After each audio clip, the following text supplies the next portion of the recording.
Pozri, oni to majú v zlave. Tak to rovno zoberám dve, nie? A vieš čo? Vezmem ešte rovno aj toto. Jej. Myslíš, nám na to dajú ešte zľavu? Svítame sa? 509, koľko je 20% z toho? To sa oplatí.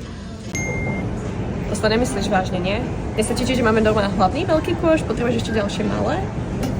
Nie. Neuděláme si doma perníčky? A na čo?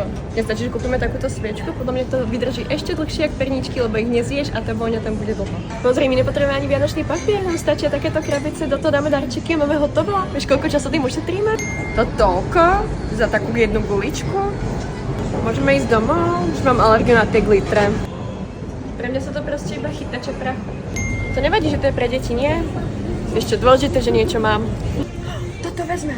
A vieš čo? Vezmeme toto, to už je zabalené. A keby to nám to nestačilo, tak im dám aj Health Price poukážku. To je super. Pozri, toto musím mať. A toto tiež. Vieš, ja som taký vianočný človek, ja sa cítim jak na terapii, mňa to normálne lieči. Vieš čo? Kašľam na to, ja si ty Vianoce spravím tu.